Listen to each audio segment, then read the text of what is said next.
Hi, folks. I did it. Um, Today, I'm going to answer a couple of questions, and then I'm going to get into something very interesting. So just hang on while I get myself situated here. Um, all right, the first question comes from my old pal, Jeffrey Silverman. He says, I love you, Larry, but if you open that window next to you and yell out the window, more people will hear you than watching the podcast. that's probably true. And I don't have a busy street, but Jeffrey, you can call in because I'm trying to keep track of all the comments.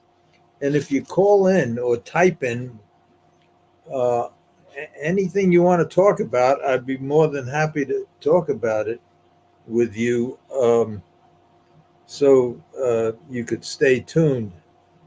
Uh, but you're a funny guy. Here's another one, Eric QV2RZ. I don't know what all that stuff means. But anyway, he says people will not agree with you that you had a conscience when you fixed races. Well, Eric, I can only hope that you obviously, I don't know if you listen to all the podcasts. I try to explain it 2 or 3 times, but I'll only say this. I only hope that you're never in a position that I was in. Um, and that's all. That's all I'm going to say. And then you got a couple of smiley faces after that. I guess you think it's funny. I don't know, but I wish you a lot of luck in life, and I hope you never have any problems where you have to make life changing and life threatening decisions, because a lot goes out the window, and the line of morality keeps moving. So good luck to you and good health for the rest of your life. On the other hand, Stephen Morinello, he writes something nice. He says, I'm glad I subscribed to you, Larry. Great stuff. And Gary says, great job, Larry. And on the same page, Eric, the same guy. Oh, boy. He says, any stories about Liberty Bell or Brandywine? No, Eric, because of the situation I was in, I I couldn't leave this area I was in. So the answer is no. But thanks for the questions. And like I said before, good luck to you. Now, okay, I answered a bunch of questions through the email and everything else. Now let me pull Tommy Stiggs, and just because he says hello to everybody. So I just have a problem with the last names. Dominic, hello. Salvador Fava. Anthony. Jeffrey, hello, Jeffrey. David Snyder.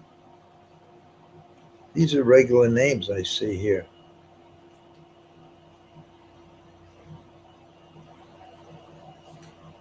Oh, here's a very familiar name. Jesse Black. Anybody finding it painful? uh, uh, uh,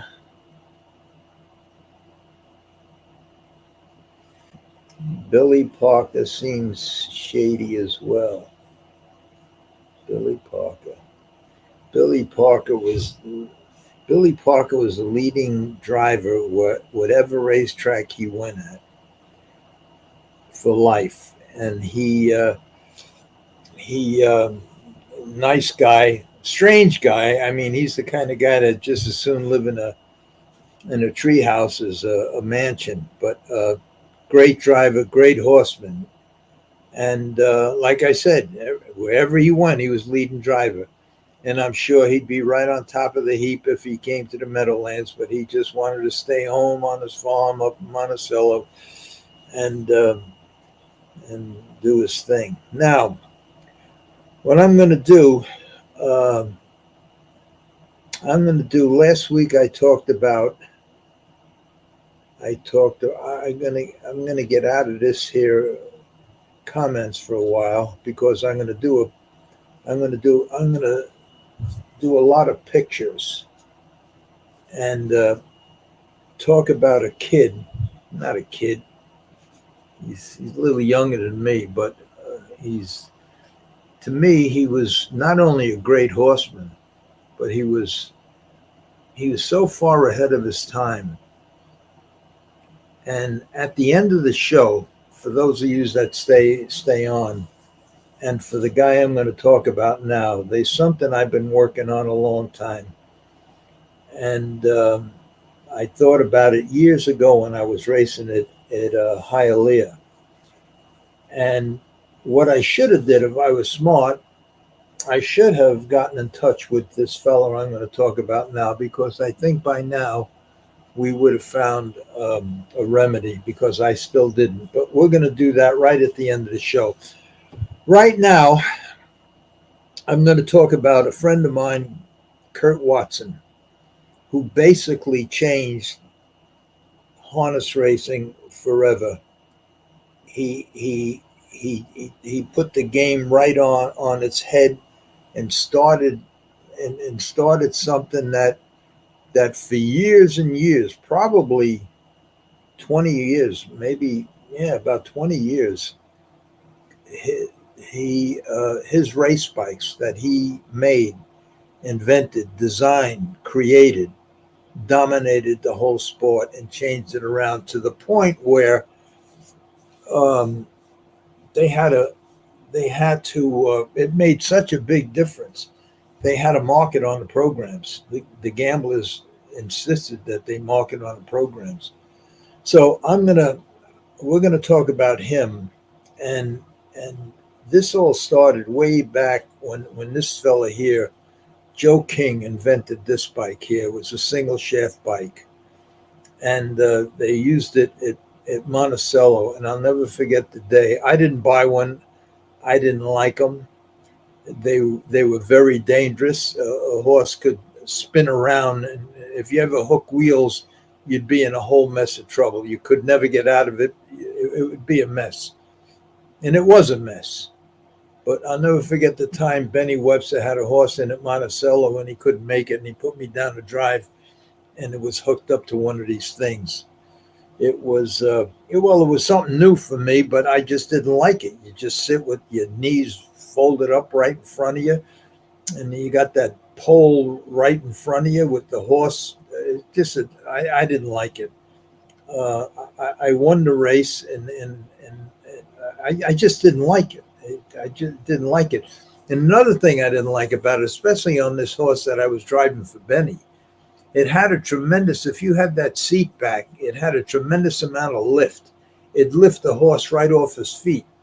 And he'd take a couple of funny steps, and I recognized it right away when I saw the harness come off 2 or 3 inches off his back, and I knew that.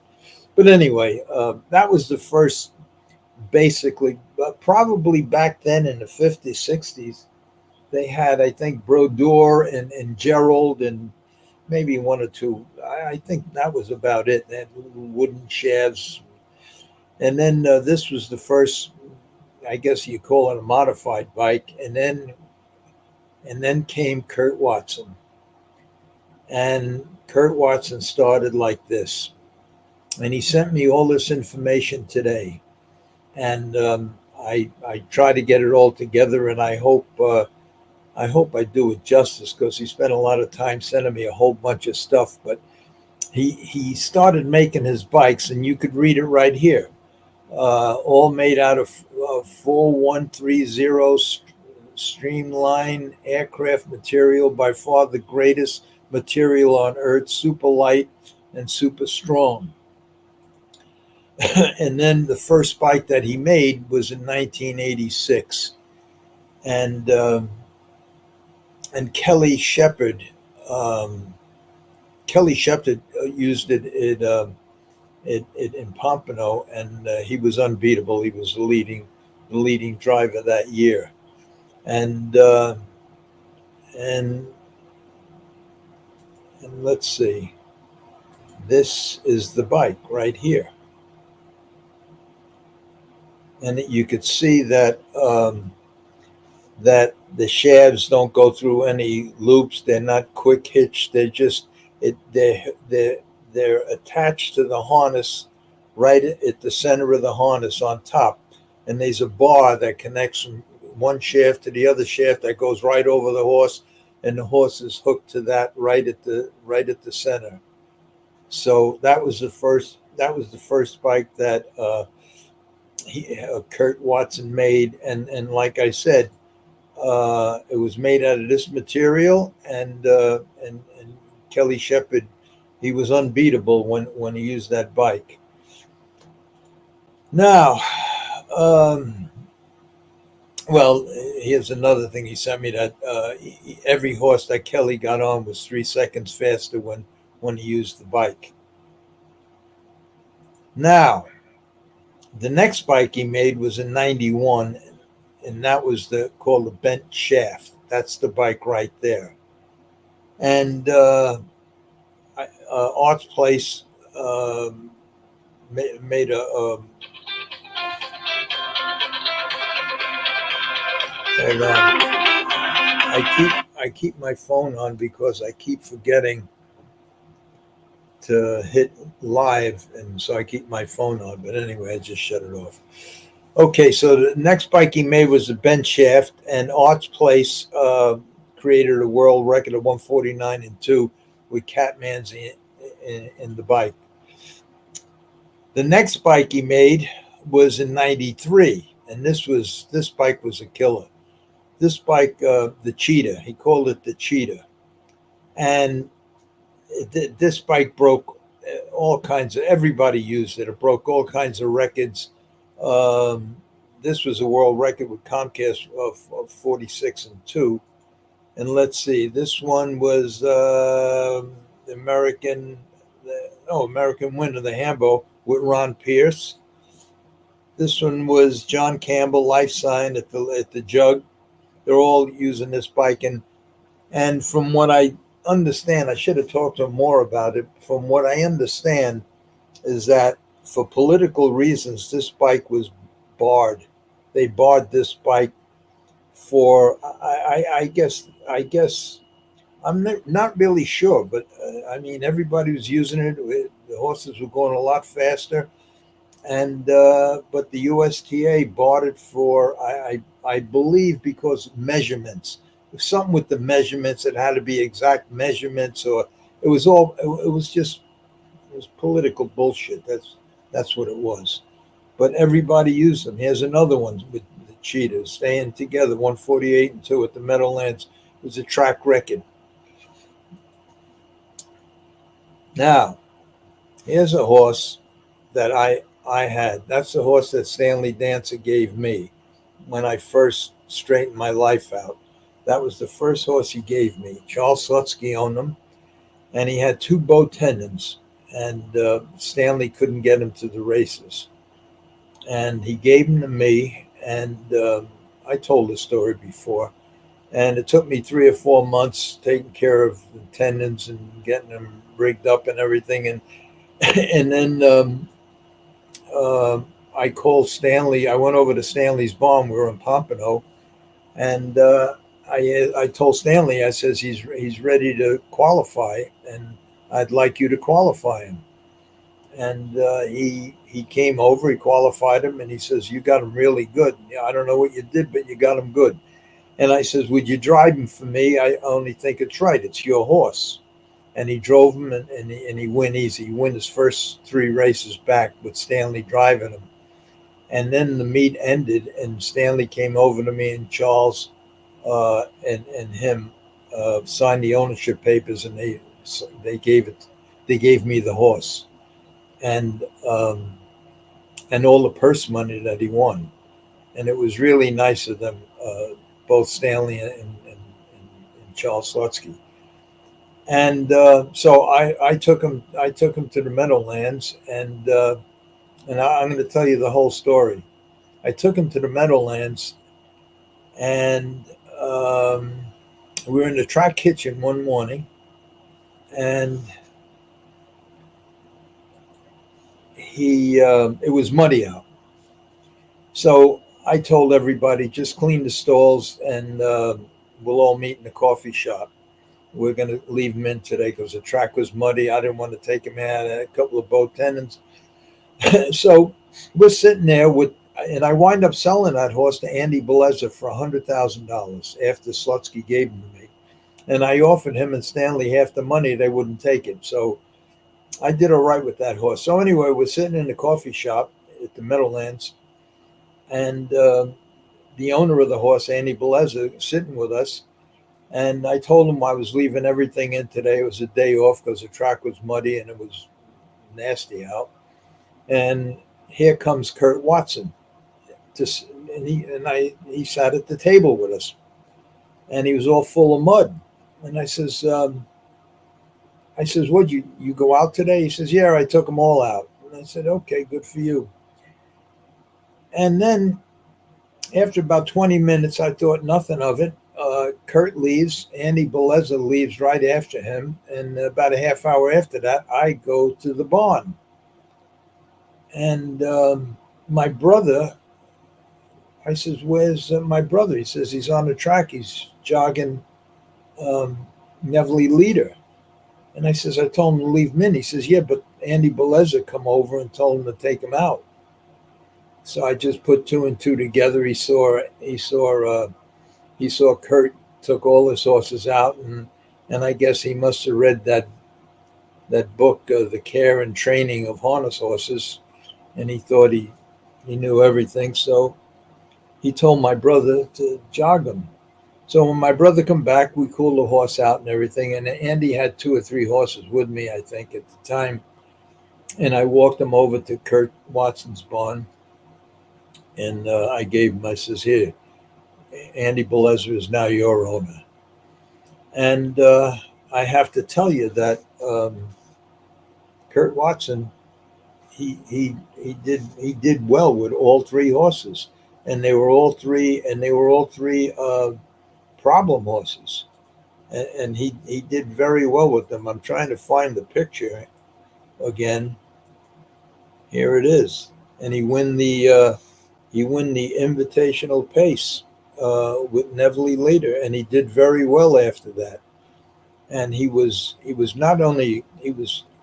a brilliant kid. He was a great driver, great trainer, ran a real good barn, and he's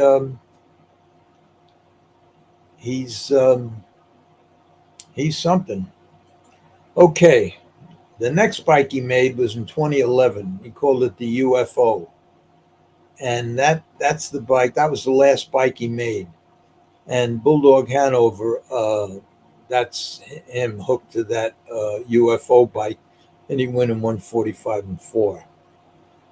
Now this bike here, he did something very, very genius. These were the wheels for that bike, and what he did was the frame of the bike, where the wheel goes normally, is maybe 4.5, 5 inches, I think. Let's say 5 inches.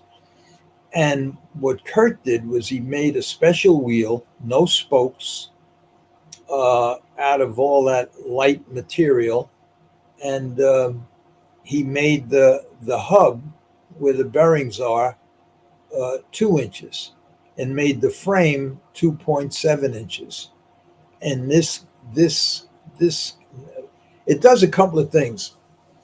it gives the horse a whole lot more room between the wheels, and it also brings you closer to the hub rail. And especially now where there is no hub rail and it's just pylons, you can get really close, and maybe 3 inches on each side doesn't seem a lot, but 5 inches, 6 inches going around a racetrack, it could mean the difference of a head or a half a length. So it was, and the wheels were a lot better, and it was a genius. It was a genius move. And here's what he says: the narrow hub wheels probably the greatest invention in harness racing that nobody talks about.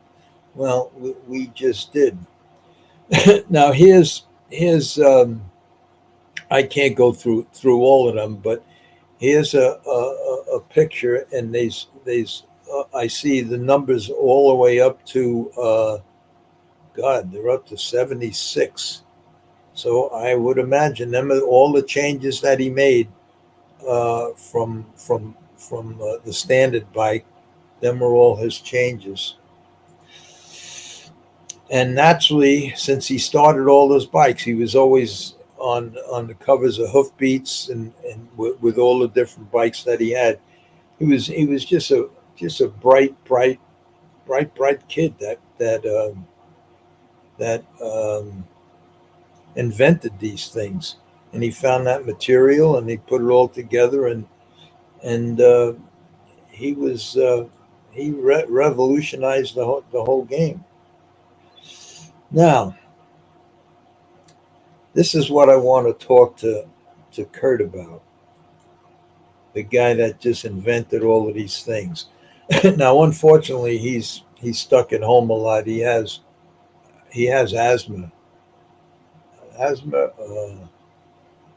He's bad lungs, really bad. He has a lot of trouble breathing and everything else. And I hope he gets better soon, because I've been working on this next project since Hialeah. I was sitting at the track. I was sitting at the track at Hialeah, and I talked about this once before. That it was in the middle of the summer. It was so hot, and every race they'd be one horse staggering, coming back after the race. One or two dropped after the race just from sheer heat exhaustion. And I'm looking at these things, and down at Hialeah, maybe the other tracks too, I don't remember, but I noticed it at Hialeah because I was paying attention to this problem. And they had like 10, 15 hoses right there when you unsaddle them, and they would turn the hoses on and hit all the horses right away with cold water and everything else, and that would kind of bring them back to life a little bit. So I, I I just felt terrible for the horses, and then that's it. They unsaddle them, and then the groom takes them, and the trainer goes home, and then that poor horse, who knows how long it takes them to recover from something like that, because they they they're almost going to shock because of lack of fluid, lack um, of electrolytes. And like I said yesterday, I mentioned it yesterday, that a horse loses 3-4 gallons of water just by giving them Lasix, and they lose another 3-4 gallons of water by sweating in a race. So it's a major problem. So I says, I wonder, I got to fix this thing. And I realize, and I know that the horse's body temperature is controlled by their brain, and that's why whenever a horse comes back, a good groom or a good trainer, as soon as he comes back from a training mile or a race, the first thing they do is get a bucket of water with a sponge, and soak the sponge and put it right between his ears, right between his ears. On top of that's where the brain is, right there, and that cools the brain down right away, and then the horse's temperature. So now I'm thinking that that if you keep the brain cool, that would stop the body temperature from rising, because a horse's normal body temperature is right around between 99 and 100. After a race or during a race, the temperature can go up between 102 and 103 degrees. Once it goes higher than 103 degrees because of the temperature, the humidity, whatever it might be, and it reaches 104, that's critical. That's dangerous territory. Organs start failing, everything starts happening. So, and this happens a lot in Florida, and it happens during the summer months here when it's really hot. So the first thing I started was I did this. See this? I sent away for these. This is that stuff you put in the freezer and it freezes, but it stays loose. You could bend it. And that the purple thing is the sleeve. So that you keep this in the freezer, then you take it out and you put it in the sleeve. The next step you do is you put it, like here's a horse's head, and you put it like right between his ears here. Now, this is the same thing, but that purple thing now is under the hood. So it's right between his ears, under the hood. If a horse don't want to wear a hood, you can make a skull cap and just make a sleeve for that. Now, I tried this and it works. It works very, very well. But the problem is, especially with the thoroughbreds, I shouldn't say this. I shouldn't say especially with the thoroughbreds. I should just say that for something like this to be used the right way, because that thing will only stay cool, there's a couple of problems. So you have to kind of make it almost idiot proof. You have to make it where because this way it has to stay in the freezer. So you have to have it in freezing conditions until the horse is ready to go on the track, because it stays ice cold and it does the job for about 15, 20 minutes. So that means you would have to have a container, keep that frozen until you get into the paddock. Then you put it in the sleeve, you put the skull cap on or put it underneath the hood, the blinkers, and it'll do the job. And it actually works. I tried it for maybe a year, and it works. It keeps the body temperature from going anywhere over 102 degrees. So, but because it has to be, who's going to do it? I know I did it, but is another groom going to do it? Is another groom, even if the trainer tells them, who knows if they're going to do it? So what I try to do was make it like I said, idiot proof. So I was trying to find a towel or a cloth that a groom can just keep in his pocket, and just like a towel, and just make the skull cap or the blinkers out of that material. The closest thing I come to it was this thing. It's a cooling towel. So what that does is you put it in water, you soak it in water, then you wring it out and you put it on you, and it actually works. It works for about 20 minutes. So if you're cutting the grass or something yourself, it really works. But it wouldn't work. You can't make it just don't work, because you got to keep shaking it. I don't know. I don't know. Anyway, the next step I was going to do is try to get somebody from NASA and see if they could make just a simple material that when it goes on something that's hot, it makes it cold. Something like that you could just keep in your pocket, but it has something woven in it or something where if you put it on on your on say you're sweating and you put it on your head, it'll turn instantly cold without having to be kept in the freezer or anything else. So Kurt Watson, that's your job, because you have a lot more time to fool around with this stuff than me. And if we could find a material that you could just like a towel or a handkerchief that you could put in your pocket and either make a skull cap out of it or blinkers out of it, uh, anything that can go right on the crown of his head, um, make a lot of money. Make a lot of money. And I've been working on this, but I hit a dead end because the only material I could find is this, and it don't really work. You can make blinkers out. You can't even make blinkers out of it because it's like a terry cloth material. So you can't really make blinkers out of it. So anyway, that's that's Kurt Watson, the guy who revolutionized the horse industry. Now just think, if these racetracks were banked. See, the problem that I had, and I have to tell you, I raced in a couple of these bikes, and they were super light. They were made out of the material. This material right here. It's super strong and super light.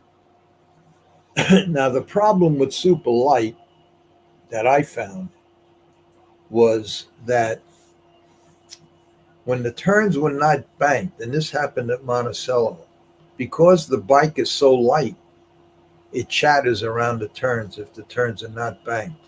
The bike actually chatters around the turn. And the heavier bikes don't do it. But this bike weighed like 30 pounds less than the other bikes. And they because they're so light, if the turns are not banked, and you're going a fast quarter, 28, 27, 26 seconds, you on a half mile track, the bike just chatters. It gets away. It's not anchored to the ground.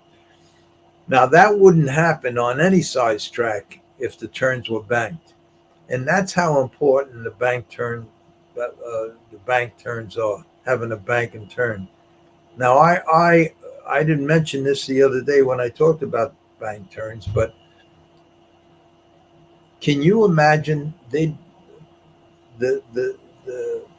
all the race cars, all them turns are banked, maybe starting at probably 25, 30% bank. Some of them go up to 60, 80% bank. And I remember once I raced at Flamborough Downs up in Canada. And I don't know if this was way back, 40, 50 years ago, whenever it was. And the turns were I remember scoring the horse down and making a turn, and I had to turn them the other way because turning to the left, going it was like going up a hill. That's how much the turns were banked there. Then you come here, and all these turns are flat. Now most of these records tracks now are 5 8 mile tracks or mile tracks, very few half mile tracks. But can you imagine if all these turns were banked the way they should be banked, and everybody using Kurt Watson's bikes? The records that would be broken, the speed records that would be broken. Anyway, that's it. So Kurt, if you're watching, try to figure out something that we could make that stays that get a horse's temperature um, down to just 1 degree. That's all you have to do. Is just get the temperature down 1 degree. Now I'm going to go to the. I'm getting good at this stuff. So far, I didn't make any mistakes. I lose track of the pictures, but all right. Let's see. Let me start from here. I'm in the comments now. I think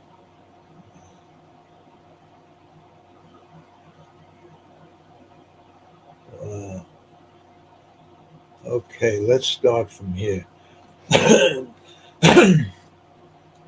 Okay, Jeffrey, it is now post time. Jeffrey, the marshal calls the paces.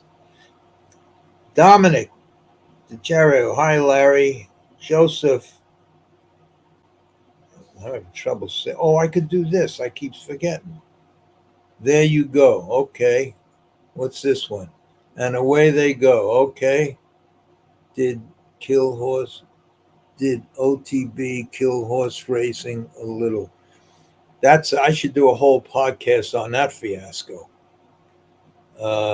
It's too much for now, but maybe I'll do a whole podcast on OTB. I think they opened in 1971, and I won't even get into it. But we're going to do a whole podcast on that. Okay, let's say this. Jerry Glantz still around. Yes, Jerry Glantz is a good friend. He's a good guy. Another smart guy. If you want to know anything about horses or horse racing or breeding or anything, just call Jerry. I know he had a few health problems a while back. I think he's okay. He's still around. He owns a couple of horses. Very sharp guy, and he was a great announcer, really good announcer, uh, and just a good guy. Okay, let's see now. Okay, we'll go to this one. Salvador, hello, my dad Sal drove back in the early 70s. Freehold. Sid Mose was our trainer. I knew your dad. I knew him well. He was a good guy. He was a good guy. And your trainer, Sid Mose, I I knew him well. He was another good guy. Naturally, his son is Jack Mose, one of the best drivers in the country. Um, but I knew your dad. Good guy. Okay, Anthony. I think Jerry might have passed away. Who's Jerry? Jerry Glantz. No, that can't be. That can't be. I I gotta find. That can't be. He was just on Facebook just maybe a week ago. Oh, I hope that's not true. I gotta check that out.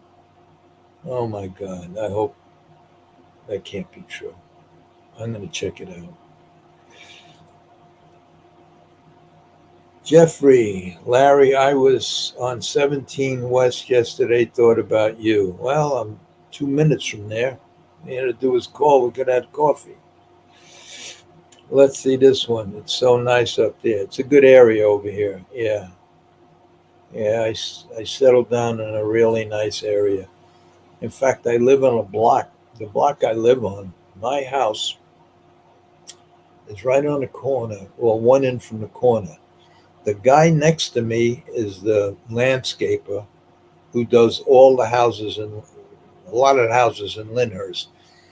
And every other house is owned by a cop or a detective, and, and the chief of police lives right across the street from me. So every house is owned by a cop or a detective and the chief of police.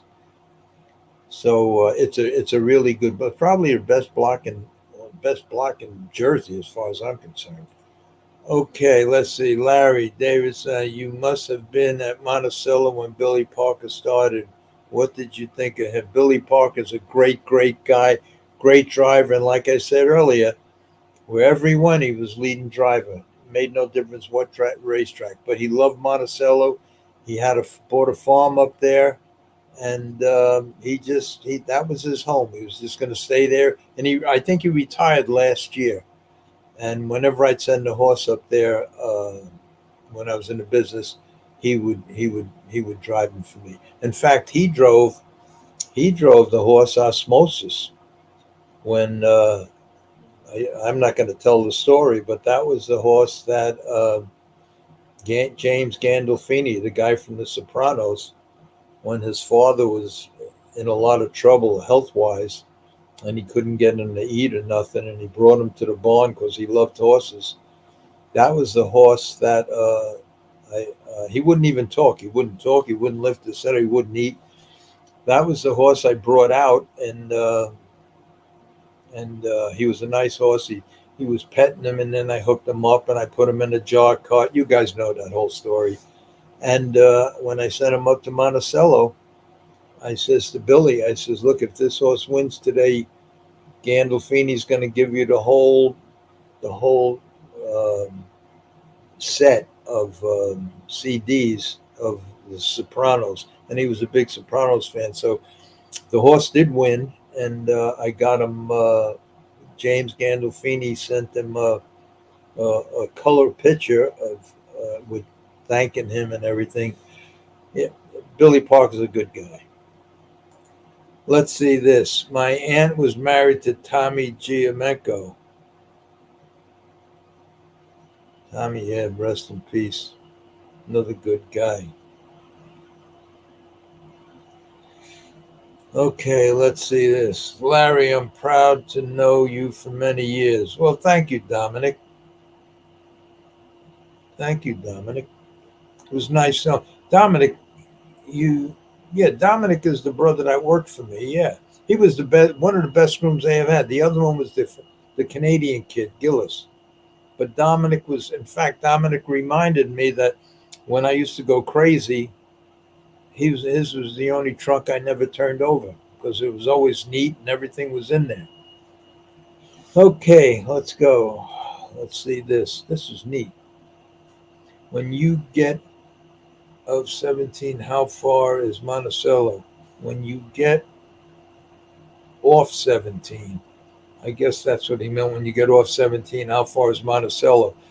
Monticello is 100 miles from the Meadowlands racetrack. So when you get to the end of 17, it's probably another 80 miles. Is it right there? No, it's not right there. Jesse Black, anybody finding it painful this evening? Well, Jesse Black, this has turned into, because nobody asked me questions about anything else except horses. So, they're all horse people here, and that's horses are basically the love of my life, even though I fucked that whole thing up. And I don't mind talking about it. In fact, I like talking about it. And but nobody asked me any other questions about my past life or what I did.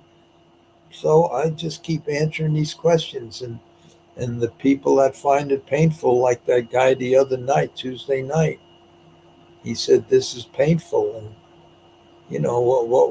what could I do? He could either call in and ask me something, talk about something else, change the subject, or he can go to a station that's not painful.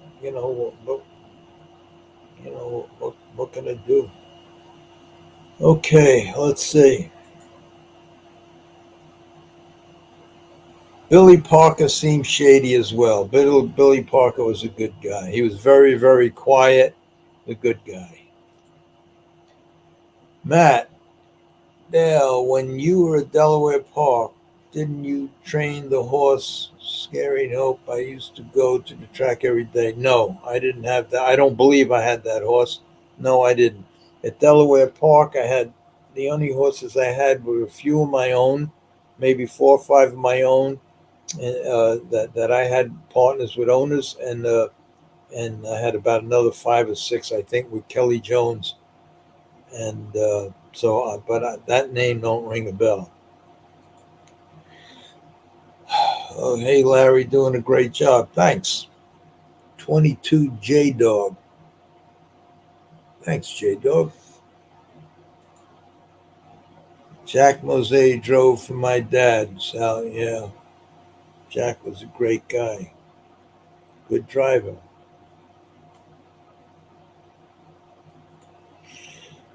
Jesse Black, here we go again. Please hit the like button on the way. Now here, let me tell you something. I don't ever say that. I never did, even way back. These guys had to beg me to say it, and I didn't want to say it. And this goes back to the guy that says it's painful and what this and that. I do it now. In the beginning, I did it to in 29 when this whole thing started. I did it to promote the book. I got lucky right away. The book got picked up right away. The only reason that there's not a TV series or a movie out there is because of COVID, because Frank Valongo died, and then the writer's strike and the actor's strike and everything else. But it's right on target, right? We're promoting it, and I just do this now just to kill time, and I enjoy talking about horses. And I got in touch with a couple of people that I didn't know how to get in touch with that are listening in, and I met a lot of interesting people doing this, and it's fun. It's fun for me. I do it all by myself. There's nobody else here. I do it by myself, but I don't ask anybody for money. I don't ask anybody to. I don't do that. If they want to listen, they listen. They don't have to support this channel. I'll support this channel. It's mine. I'm having fun doing it. And like I said, anybody wants to talk about anything else other than horses, just write it, type it down, and send it in. But I think when you say hit the like button, I think you need a certain amount of views. Oh, you need a certain amount of views with YouTube, or they take the thing away. So I guess it's nice that you view in, so I don't lose the thing. But I I don't ask for no money or nothing. Whatever it is, I think I just paid another 400 or 500 to keep the channel going. But the only thing is watch, so I don't lose the channel. Okay, Herb Filion was great on the track. Also, Herb Filion did two things. It was unbelievable in a race that I was in. First of all, yes, he was one of the greats of all time. Great guy. And both of these races happened at Freehold. I was sitting, I think, last or next to last, and and I seen him weave through horses down the stretch and actually pick up the bike and bounce it from side to side, a foot each time, missing wheels. Now we're going like 35 miles an hour. Horses are inches apart, and he gets the horse through, and he got to get the wheels through. He just bounces. I never seen that. It boggled my mind. And the other time he was locked in on the rail, and he yells out, broken line, look out, broken line. Everybody moved off the rail, and as he went by everybody, he started laughing. There was no broken line. Maybe he won the race. Hervey, David Snyder, Larry, where you at the Jersey Shore lately? No, I don't go to beaches. I don't do that stuff. I don't. Even in fact, when I lived in Florida, I had a condo. I had a bungalow right on the beach, right on the sand. I never went on the sand. I never went in the ocean. The last time I've been in the ocean, I think I was maybe 4 or 5 years old. My father took me. I don't go in the water. I have a pool right here in the backyard. I think I've been in it once, and the only time I went in it was because I dropped a screw, putting the ladder up, and it fell in the pool, and I had to go get it. That's the only time I've been in the pool. But I don't do the Jersey Shore. I don't do that stuff. Here's one, Larry. Did you ever get approached while driving and training by other crime families to fix races, or just a Gambino? How did that work if you were already working with one family? Well, first of all, let's take this thing apart. Did you ever get approached while driving and training by other crime families just to stop right to fix races? Never got approached by any crime family or any mobster, nothing. Who did approach me a couple of times was Louis the Rock and Dave the Pedal, two bottom feeding scumbags. Uh, and I just chased them. That happened at Monticello. The Gambino name came up only because the guy that I was jammed up with in 1970, 71 was the Jersey fraction of the Gambino crew in Queens. At that time, I didn't know. To me, he was just a bookmaker that lent a friend of mine money when I came from I came from Lincoln Downs to Freehold. I called up a friend of mine, Charlie. I says, Charlie, I'm coming in. I got a horse in, I think in 2 nights. They just drew. I says, this horse won't lose. Get as much money as you can get. Go to the track and bet on my horse, and I'll meet you in the dining room after the race. And he says, well, how much? I says, get as much as you can get. Borrow, steal, this horse won't lose. And the horse won. He won by like 15 lengths. In fact, I put them pictures up on one of the podcasts. And when I went in to meet him, he introduced me to Cabert and his friend Sammy. And they were the guys he borrowed the money from. And that's how I got introduced to them later on with the sports and everything else. So that's how that happened.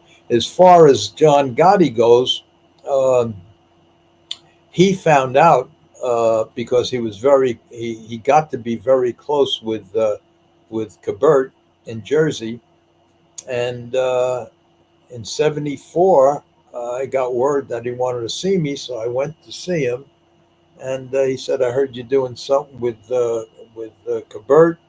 And I told him the story, and he very nicely says, well, let me see what I could do. I knew there was nothing he could do because I owed the money. But that's how me and John got together again, and I bought him that horse MMF. So I never had a problem. Okay, Larry, I enjoy your live shows. You're a wise man with a great sense of humor. Question: did you ever have any personal riding horses? Keep up the great shows. Well, thanks. And I never had no personal riding horses, but when we were kids, Ronnie and Gracia, we lived around. I lived in Jackson Heights. He lived in Flushing, and his father had a riding academy, Chicks Ranch, and that's where we all used to go riding at his father's riding academy. So the answer is no. Okay, Larry, this is good. I've been on almost an hour. This is good. Alex. Hi, Larry. Hi, Alex. Larry. Should Lasix be allowed or not? Oh, God, I just went through that whole thing Tuesday. I think I did, yeah. So, Alex, watch Tuesday's podcast. I go through that whole bit. Lasix should not be allowed. Okay. Dave McKenna. Good evening, Mr. Rolla. When when the thoroughbred game when in the thoroughbred game, how often, if ever, did you use jockey Nixon? I used him one time. In fact, I made a big bet on a horse I couldn't lose at Aqueduct, and I used Nick because he was from Jersey guy. I used Nick. Nick was a nice guy, really nice guy. Retired now, but nice guy. And I told him that this horse would be good today, and I said he should win easy. And what happened was the straps, the saddle broke, the straps broke. He had to ride basically bareback, uh, straps that hold the stirrups. They one snapped and then the other one snapped, and the horse finished in the middle of the pack, and he just rode basically bareback. naturally apologize like hell, but these things happen. What are you going to do? Yeah, he was a good guy, Nick.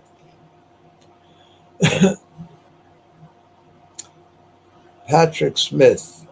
Patrick Smith. I think it was Jack Van Berg who used to put the hoods on the horse thoroughbreds. I wonder if that's what he was doing, keeping the horses cool. I doubt it. I doubt it. Because if anything, a hood would keep the heat in. So I doubt it. I think that thing I'm talking about, it really be I know every trainer would buy a whole bunch of them because every trainer wants his horse to be not to have heat stroke, and heat stroke happened right around 104 degrees. Okay, I think Alashiba. I don't know what that means. Any stories about Liberty Bell or Brandywine? Why did they both close? Also, did you know Pocono Downs was originally a thoroughbred track? Any stories about? No, I didn't race at Liberty Bell. I didn't race at Brandywine. Why did they both close? The same reason that all the other tracks are going to close. No business. Also, did you know Pocono Downs was originally a thoroughbred racetrack? I don't. I think I knew that, but I'm not sure. I really don't know because I hardly ever raced there. The time I was in the horse business, I was so I was had a lot more things to think about. Um, okay, I had a modified bike in the early '80s. Who made them? Modified bike. Kurt Watson made them. Every modified bike, every other bike was made by Gerald, and they wind up all the bike companies wind up copying all this stuff anyway. And then a couple of other guys. I can't think of the name. I think that other trainer. What the hell was his name? Oh God, it was Mickey McNichol's brother-in-law, driver trainer. I can't remember. He invented a bike too, but I think that bike kept breaking, and I don't remember. I shouldn't say that. As far as Jerry, you're right. I thought, oh my God. As far as Jerry, you're right. I thought I heard he passed. No, I don't think he passed away. I hope he didn't. Okay, Tom the cop. Bikes didn't make that much difference. Gimmicky. That's not true. It's not true. It's not true. What Kurt took into consideration was the lift of the bike, the weight of the bike, the aerodynamics of the bike, the wheels, the bearings. There was a lot of things that made it ride better and just go faster, and also the design of the bike. And well, it did make a difference. And I don't know how you could say that when when these bikes first come on. I remember that they were winning all the races all over the place. It was the talk of the town at every racetrack, and they had to mark it on the program. Guys start buying binoculars just so they could try to recognize the bike. Because when he first started, the only bikes out there were Gerald's and Brodeurs, and then he come with this. So it did make a difference. Okay. Okay. Is there a question other than horses? Was religion ever discussed among drivers or trainers in the locker room? Not with the standardbreds. No, not with the standardbreds. Uh, I can't. I don't know about the thoroughbreds. I wasn't allowed in the jockey room, but I know that they had a priest in there in some of the racetracks. But I can't speak to that. I don't know. John Nichols, did you ever know Paul from the thoroughbreds? No. Hey, Larry, little humor. You know, when I was in California, I started to write. I started to write a screenplay, and it started out. It started out to be. I wanted to write it because a very funny situation happened with a group of people I was involved with, and it was hysterical. So I started writing. After I got past the third or fourth page, I had to turn it into a serious screenplay because I nothing in my life was ever funny. I had nothing to draw from. I didn't after that that that that time I was involved with these people that were always funny and made me laugh and everything else. Outside of that brief period of time, I had nothing funny to draw from. I didn't. My whole life, most of my life, was it was pretty serious. My own doing, but it was pretty serious. So um, I'd I'd love to have a little humor. In fact, when I was a kid, when I was a young kid, they used to call me the Grin. That was my nickname, the Grin. I was always laughing and smiling. And now I have a face of an old man because I don't smile anymore, and it's sad. It's sad. I wish it wasn't like that. But anyway, Vanberg used to hood to muffle sounds with earmuffs. Well, you don't need hood. They you don't need a hood to do that. They have skull caps with with that cover the ears, and then you could just use regular cotton balls that just shove in the ear. You don't need any hood. You don't need anything. Well, many horses do that. Just have earplugs. Then they even have foam rubber earplugs. Just put them in. In fact, the harness guys they have pullouts. They put the plugs in their ears. They're attached to a string that goes down the horse's neck, down the length of the body, attaches to the bike. That's why you see some of these guys when their leg goes up, they're kicking the string which pulls the earplugs. Okay, what side does a horse have more hair on? Well, I don't know what you mean by that. What side does a horse have more hair on? Well, I know that horses have one leg shorter than the other, and the side that the mane falls on is the side with the shorter leg.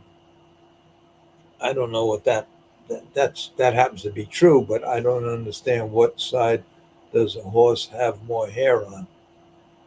I don't know, but I know the mane falls on the side of the horse that has the side that has the shorter leg. Okay, Gary Schwartz, Larry, I saw your race that you won on the Monticello Raceway YouTube. Was that race fixed? Nobody looked like they were trying. I don't know what race you're talking about, Gary. I saw your race that you won at Monticello. I could tell you this from this 79 from 79 to 84, I tried with every horse. There was no hanky panky, no bullshit. That's when Stanley Dancer and Slutsky helped me get going, and I was 100%. Prior to that, that's when I was fixing all the races. And if I had a horse in, I just finish back, just take myself out. Except when I was involved with Nicky Barnes, that we could bet a horse. That's when I was switching horses and doing all of that kind of stuff. That's when I had a win. So during the 3-4 months I was with Nicky Barnes, every horse that I drove, I won with. I won when I had a win. I won the races I had to win, and I lost the races I had to lose. Okay, Larry, almost all the horsemen you mentioned are Italian. Well, what can I say? I don't know. All the horsemen most of the guys that I race with, my age, are dead. But most of all horsemen are Italian. I mention everybody. In fact, a couple of podcasts ago, I put pictures up with me with just about every trainer driver from O'Donnell to Campbell to all of them. And I don't think that the only Italian was Carmine Abatello, I think. So I don't know, whatever. I'm not a prejudiced guy. I wouldn't care if you were a Martian. If you're a good person, you're a good person.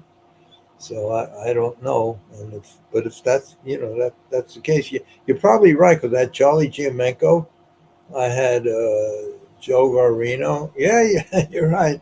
But it's not intentional. It's the truth of the matter is, because of my reputation, because of the path that I took, that I had to take. I don't want to make excuses for what I did, but because of my reputation, uh, all of these guys, Campbell, O'Donnell, Manzi, Pierce, all of them, I can't ask them to come on the show. They're all straight, narrow guys. They're all Hall of Famers. I can't ask them to come on the show because then somebody, how could you go on that guy's show? He fixed all them races. So I can't do it. Off camera, we have a lot of fun. And my friends, when I see them, it's all, so what can I say? The sad part is I fucked up the only thing I really wanted to do. I fucked it all up. I just hope there's another life. Okay, is there something, Tom Lusty, is there something in the water that almost all the horsemen you mentioned are Italian? Well, that's the same thing as, oh, that's the same guy that asked that question.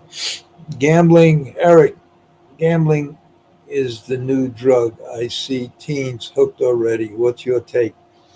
I'll tell you, it's a terrible thing.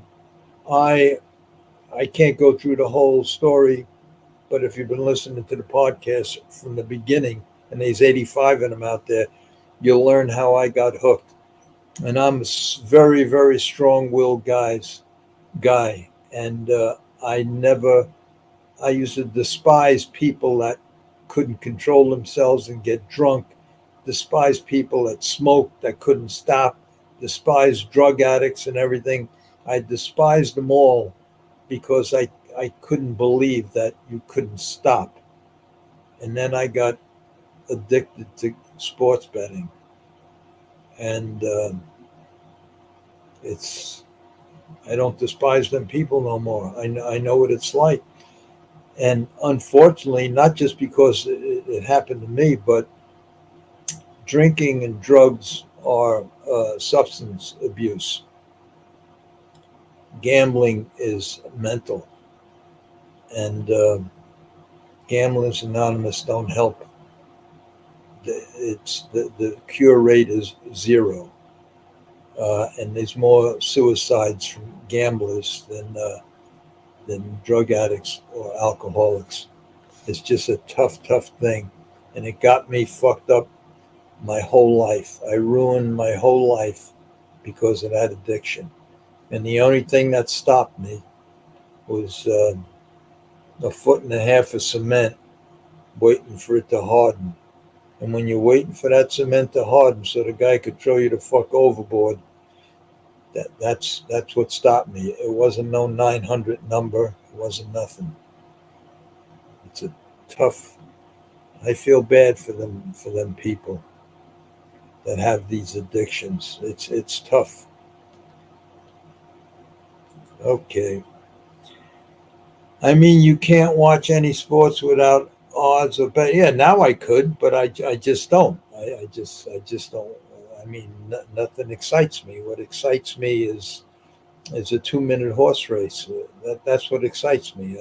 Watching 9 innings or 2.5 hours of football, and it don't excite me. I haven't made a bet now since 1970, 1972, I think. Okay. A lot of Frenchmen from Canada, they love the Standardbred. That's where some of the best horsemen in the world are from Canada. They're great up there. Hockey and Standardbreds. Larry, if you could get into a time machine and start your life over at 18, what would you do differently? After Tommy Lucchese straightened my life out, and I hate to say this because everybody says, when you gonna stop with this Tannenbaum bullshit?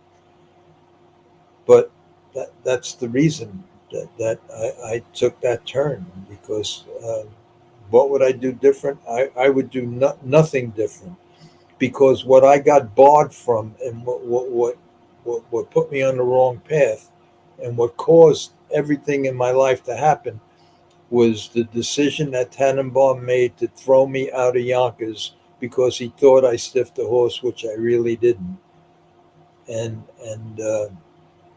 so I wouldn't do nothing. That was the game. I love racing, and when I went from cars to horses, I knew that's what I loved and that's what I wanted to do my whole life. And believe me, none of that stuff. I would have loved to stay in the lane I was in, and I just loved the business. I stayed at the barn all day and night. I loved the business, but what happened, and I fucked up my whole life. Okay, let's see. Larry Cox. Hello, everyone. Hi, Larry. Okay, Larry, what is stopping you from moving to Florida, getting a condo near Gulfstream, enjoy retirement at the track every day? Well, what's stopping me? Nothing. I had three homes in Florida. I lived in Florida. The heat in the summer months, it's just bad. Plus, they close Hialeah, they close Calder. I can't stand the heat. The heat was just too much, and all the now if Pompano and Fort Lauderdale was the way it was in the 70s, that's where I'd be. A lot of action, but right now it's all it's all it's not the same. I like it here in Jersey. I like it here in Jersey.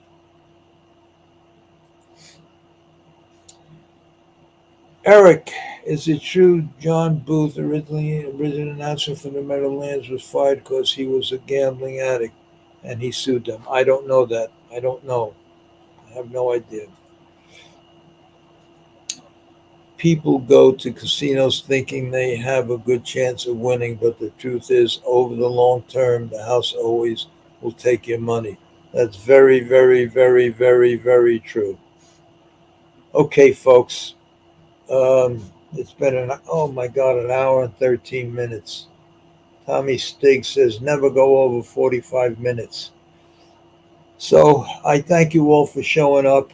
I think probably Tuesday we might have a real good story for you, according to my friend Anthony. And and also I have to get Joe Garino back on. And I got a lot of people that are coming up. The people that I really want, I'm afraid to ask them. I'm not going to ask them because they're all horsemen. So I'll just keep doing what I'm doing, and hopefully you people keep showing up. So I'm going to end this thing now. It's been an hour and 14 minutes. Um, Thanks for watching, and I'll see you Tuesday at 8 o'clock. Now I have to figure out how I did good today. I didn't make one mistake. So I'm not going to make a mistake now. I'm going to close this thing. Thanks for watching. I appreciate it. This is fun for me. I'm sorry for those of you that are not horse people because that's where it's at. Every question was about horses. So um, Anyway, thanks for watching. I'll see you. I'll see you Tuesday.